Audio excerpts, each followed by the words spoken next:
ನಮಸ್ಕಾರ ಎಲ್ರಿಗೂ, ನಾನು ಶರಲ್.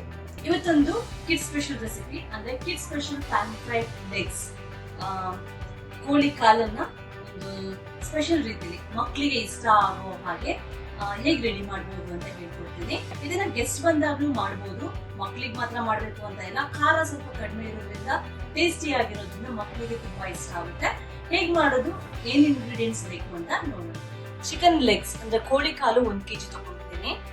ಹಾಲು 1.5 ಕಪ್, ಒಂದು ಮೀಡಿಯಂ ಸೈಜ್ ಈರುಳ್ಳಿ ತಗೊಂಡಿದ್ದೀನಿ, 4 ಎಸ್ಲು ಬೆಳ್ಳುಳ್ಳಿ, ಸ್ವಲ್ಪ ದಪ್ಪ ಇದೆ ನೋಡಿ, ಸಣ್ಣದಾದ್ರೆ ಸ್ವಲ್ಪ ಜಾಸ್ತಿ ತಗೊಳ್ಳಿ.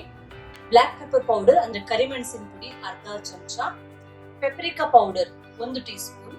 ಇದು ಸೂಪರ್ ಮಾರ್ಕೆಟ್ ಗಳಲ್ಲಿ ಸಿಗುತ್ತೆ. ಇನ್ ಕೇಸ್ ನಿಮಗೆ ಸಿಗದೆ ಹೋದ್ರೆ ಟೆನ್ಷನ್ ಮಾಡ್ಕೊಳ್ಬೇಕಾಗಿಲ್ಲ, ನೀವು ಮೆಣಸಿನ ಪುಡಿನ ಸ್ವಲ್ಪ ಜಾಸ್ತಿ ಹಾಕೊಳ್ಬಹುದು. ಕಾಶ್ಮೀರಿ ಮೆಣಸಿನ ಪುಡಿ 1 ಟೀ ಸ್ಪೂನ್ ತಗೊಂಡಿದ್ದೀನಿ. ನಿಮಗೆ ಪೆಪ್ರಿಕಾ ಪೌಡರ್ ಸಿಗದೆ ಹೋದ್ರೆ ಇದನ್ನ 2 ಟೀ ಸ್ಪೂನ್ ಹಾಕೊಳ್ತೀನಿ. ಜೀರಿಗೆ ಪುಡಿ, ಇದನ್ನ ನಾನು ಒಂದ್ ಸ್ವಲ್ಪ ರೋಸ್ಟ್ ಮಾಡಿ ಮನೆಯಲ್ಲೇ ರೆಡಿ ಮಾಡ್ಕೊಂಡಿರೋ ಪುಡಿ ಇದು. ಜೀರಿಗೆ ಪುಡಿ 1 ಟೀ ಸ್ಪೂನ್. ಚಿಕನ್ ಲೆಗ್ಸ್ ನ ಕಟ್ ಮಾಡಿ ಓಪನ್ ಮಾಡ್ಬೇಕಾಗುತ್ತೆ, ಯಾಕಂದ್ರೆ ನಾವು ಪ್ಯಾನ್ ಫ್ರೈ ಮಾಡ್ತಾ ಇರೋದ್ರಿಂದ ಅದು 2 ಸೈಡ್ ಅಲ್ಲಿ ಚೆನ್ನಾಗಿ ಬೇಯಬೇಕು ಆಗಿರೋದ್ರಿಂದ ಅದು ಬೇಗ ಆಗ್ಬೋದು. ನಿಮ್ಗೆ ಗೆಸ್ಟ್ ಬಂದಾಗ ಇದನ್ನ ಮಾಡ್ಕೊಳ್ಳೋದಕ್ಕೆ ತುಂಬಾ ಈಸಿ ಆಗುತ್ತೆ. ಅದನ್ನ ಕಟ್ ಮಾಡಿ ಓಪನ್ ಮಾಡ್ಕೊಳ್ಬೇಕಾಗುತ್ತೆ. ಅದನ್ನ ನಾನು ನಿಮಗೆ ಹೇಗೆ ಅಂತ ತೋರಿಸ್ಕೊಡ್ತೀನಿ. ನೀವೇನಾದ್ರೂ ವೆಜಿಟೇರಿಯನ್ಸ್ ಆಗಿದ್ರೆ, ವೀಗನ್ಸ್ ಆಗಿದ್ರೆ ಈ ಸ್ಟೆಪ್ ನ ನೋಡ್ಬೇಕು. ನೋಡಿ, ಚಿಕನ್ ಲೆಗ್ ತಗೊಂಡಿದ್ದೀನಿ. ಇದನ್ನ ಇವಾಗ ಫಸ್ಟ್ ಹೀಗೆ ಈ ಪೋರ್ಷನ್ ಅಲ್ಲಿ ಹೀಗೆ ರಿಂಗ್ ತರ ಕಟ್ ಮಾಡ್ಕೊಳ್ಬೇಕು. ಅಂದ್ರೆ ಇದಕ್ಕೆ ಜಾಯಿನ್ ಆಗಿರೋ ಮಾಂಸನ ಸೆಪರೇಟ್ ಮಾಡ್ತಾ ಇದ್ದೀನಿ. ಕಟ್ ಮಾಡ್ಕೊಂಡು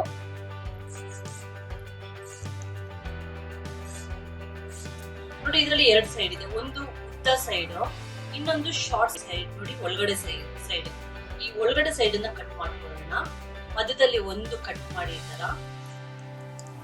ತರ ಕಟ್ ಮಾಡಿ ಓಪನ್ ಮಾಡ್ಕೊಳ್ಳೋಣ. ಇವಾಗ ನಿಮಗೆ ಇಲ್ಲಿ ಮೂಳೆ ಕಾಣಿಸ್ತಾ ಇದೆ ನೋಡಿ, ಈ ಮೂಳೆ ಕಾಣಿಸ್ತಾ ಇದೆ ಚಿಕನ್ದು. ಮೂಳೆ ಪಕ್ಕದಲ್ಲಿ ಹೀಗೆ ಮೇಲ್ಗಡೆಯಿಂದ ಚಾಕುವಲ್ಲಿ ಹೀಗೆ ಓಪನ್ ಮಾಡ್ಕೊಳ್ಳಿ.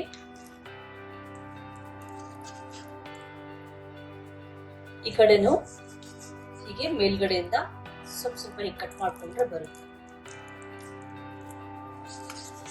ನೋಡಿ. ಇಷ್ಟು ಓಪನ್ ಮಾಡ್ಕೊಂಡ್ರೆ ಸಾಕು.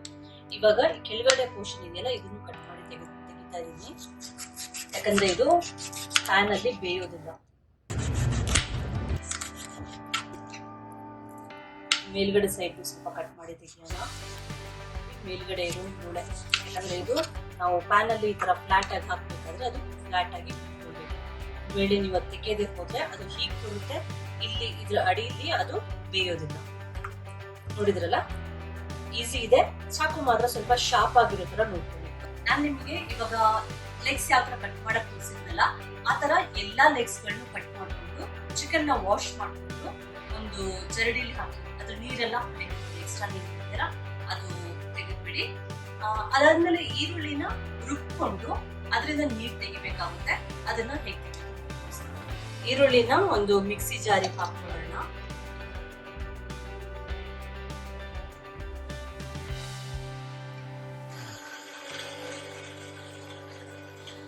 ರುಬ್ಬಿರೋ ಈರುಳ್ಳಿ ಪೇಸ್ಟ್ನ ಒಂದು ಬಟ್ಟೆ ಮೇಲೆ ಹಾಕೊಂಡು ಹಿಂಡ್ಕೊಳ್ಳೋಣ.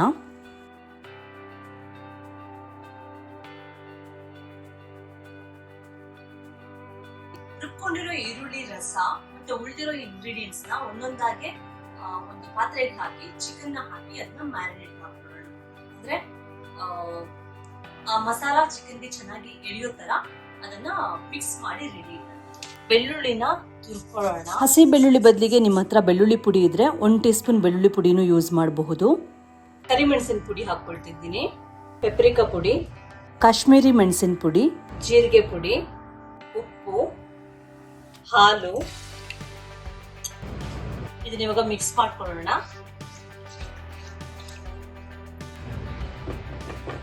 ಚಿಕನ್ ಲೆಗ್ಸ್ ನ ಒಂದೊಂದಾಗಿ ಇದಕ್ಕೆ ಹಾಕೊಳ್ಳೋಣ.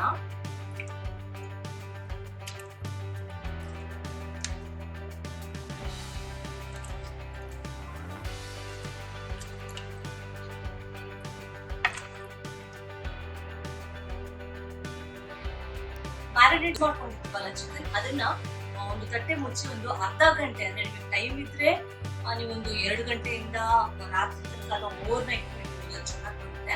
ಟೈಮ್ ಇಲ್ಲ ಅಂತ ಹೇಳಿದ್ರೆ ಅಟ್ಲೀಸ್ಟ್ ಒಂದು ಅರ್ಧ ಗಂಟೆ ಆದ್ರೂ ಅದನ್ನ ಮ್ಯಾರಿನೇಟ್ ಮಾಡಿ ಮುಚ್ಚಿಟ್ಬಿಡಿ.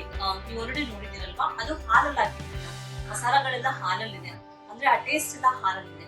ಹಾಲಲ್ಲಿರೋ ಮಸಾಲಗಳ ಟೇಸ್ಟ್ ಅದಕ್ಕೆ ಇಟ್ಕೊಳ್ಬೇಕು ಅಂತ ಹೇಳಿದ್ರೆ ಅದನ್ನ ಅಟ್ಲೀಸ್ಟ್ ಒಂದು ಅರ್ಧ ಗಂಟೆಯಿಂದ 1 ಗಂಟೆ ಆದ್ರೂ ಮ್ಯಾರಿನೇಟ್ ಮಾಡ್ಬೇಕಾಗುತ್ತೆ. ಚಿಕನ್ ಮ್ಯಾರಿನೇಟ್ ಮಾಡ್ಕೊಂಡಾಗಿದೆ, ಇವಾಗ ಅದನ್ನ ಫ್ರೈ ಮಾಡ್ಕೊಳ್ಳೋಣ. ಫ್ರೈ ಮಾಡ್ಬೇಕಾದ್ರೆ ನಾವು ಪ್ಯಾನ್ ಫ್ರೈನೇ ಮಾಡ್ತಾ ಇರೋದು, ಆದ್ರೆ ಎಣ್ಣೆ ಸ್ವಲ್ಪ ಜಾಸ್ತಿ ಹಾಕ್ಬಿಡಿ, ಅವಾಗ ಚಿಕನ್ ಚೆನ್ನಾಗಿ ಜ್ಯೂಸಿ ಇರುತ್ತೆ, ಡ್ರೈ ಆಗಲ್ಲ. ಎಣ್ಣೆ ಹಾಕೊಳ್ತಾ ಇದ್ದೀನಿ, ಎಣ್ಣೆ ಸ್ವಲ್ಪ ಜಾಸ್ತಿ ಹಾಕೋಣ. ಎಣ್ಣೆ ಚೆನ್ನಾಗಿ ಬಿಸಿ ಆದಮೇಲೆ ಒಂದೊಂದೇ ಚಿಕನ್ ಲೆಗ್ಸ್ನ ಪ್ಯಾನ್ಗೆ ಹಾಕಿ ಫ್ರೈ ಮಾಡ್ಕೊಳ್ಳೋಣ.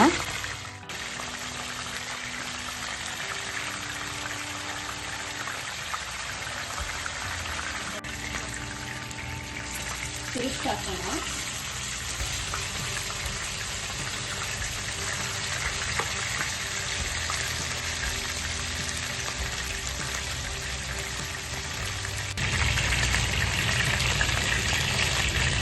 ಇದು ಕೆಳಗಡೆ ಪೋರ್ಷನ್ನ ಫ್ರೈ ನೋಡಿ, ಈ ಪೋರ್ಷನ್ ಫ್ರೈ ಮಾಡಬೇಕಲ್ವಾ, ಹಾಗಾಗಿ ಸ್ವಲ್ಪ ತಿರುಗಿಸಿ ಈ ಥರ ಇರೋಣ.